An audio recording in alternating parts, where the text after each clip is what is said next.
Are you a pacer? When you're speaking, do you find that you want to walk around the room and be in your thoughts and that you just need to move? Well, if that's you, then this video is for you. Or maybe you're just wondering, what do I do with my body whilst I'm on the stage? Do I just stay rigid or can I move sometimes? What do I do? What do I do? This video is for you.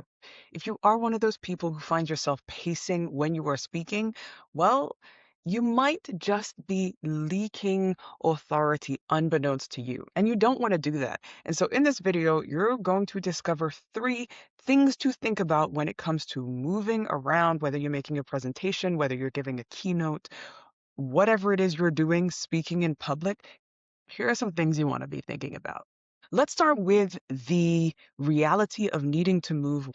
This is not that uncommon for many people. In order to think properly, they need to move. And so if they're told, no, you must be rigid, you must not move at all, then it stunts the thinking and then it stunts the speech and then it stunts the connection with the audience and it all falls apart. So it's important to acknowledge that there is a need for movement. As you can see, I speak a lot with my hands. If I were to give a whole video just like this, I would really struggle because my hands help me to emphasize the points I want to make, to speak more naturally. The other side of things, though, is that we also need to acknowledge what that movement does in the mind of the audience. When you see someone who's going back and forth, speaking to the floor and saying, so what we're going to talk about today is the need for a change in our management system. And you're not going to connect with that person. You're actually going to be thinking, why are they pacing back and forth? In fact, I feel dizzy just looking at the person. So we need to acknowledge both. You need some movement while you think, perhaps, and they also need to know where to look and that your movement doesn't detract from the message that you're giving. Those two are extremely important.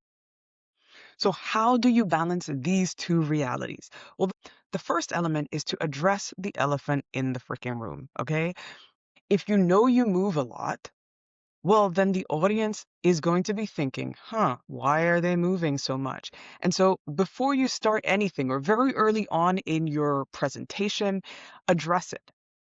Because guess what? If you don't address it, then the audience is going to do it themselves. That's exactly what an elephant in the room is, right? People are thinking about it, so they're addressing it in their own heads. They're thinking, I wonder why this person is moving so much. And meanwhile, you're going on talking about your technical content, and they're listening to none of it. They're in their heads dressing the elephant, thinking about, I wonder if they're restless. Maybe they need to go jogging. None of which has anything to do with the content that you're actually sharing. So take the reins, take control, and address it by saying, there's certain points in my presentation where I will need to walk from right to left, but I will come back to you and I will make eye contact. It's my way of being able to think whilst I speak. That way the audience knows what to expect and they're not trying to fill in the gaps while you do it. You want to prevent them thinking, oh, maybe it's because they're nervous. Maybe it's because they're unprepared. Maybe it's because, well, they're just trying to think of things right now on the spot. Well, none of those inspire any form of confidence in your audience. Address it so they know where they stand and then they can leave the elephant outside the room. That's number one. Number two, then, is reduce the number of points. Sometimes the reason that you need to roam is that you're struggling to remember all of the points that you wanted to make and all the things that you wanted to say.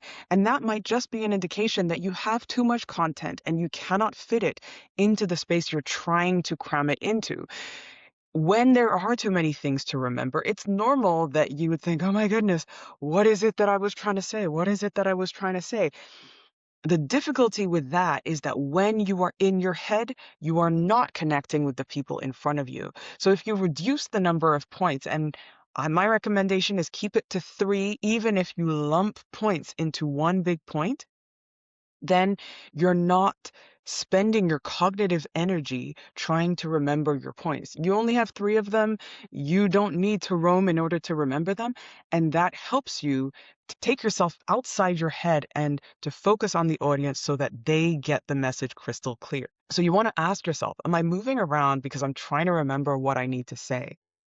Well, the thing is, if your brain has fewer places that it needs to go and it's already front and center in your mind as soon as you start speaking, then it might reduce your need to wonder.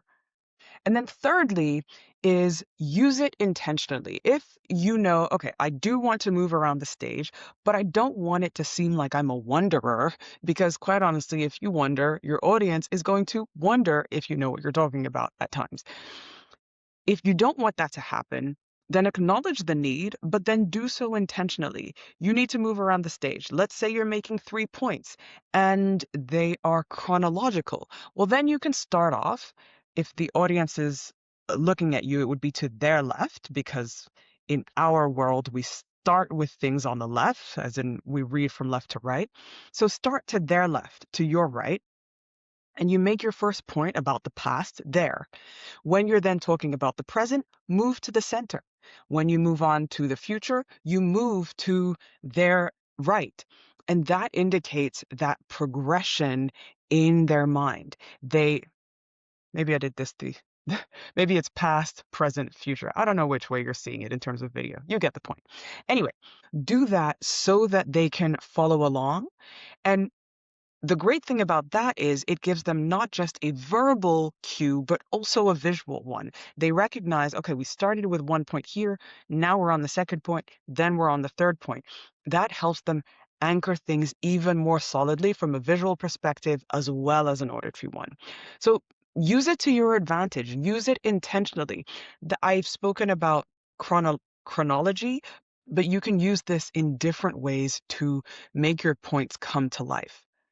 Get creative with it, but use your movement such that your audience can see why you're in a certain position.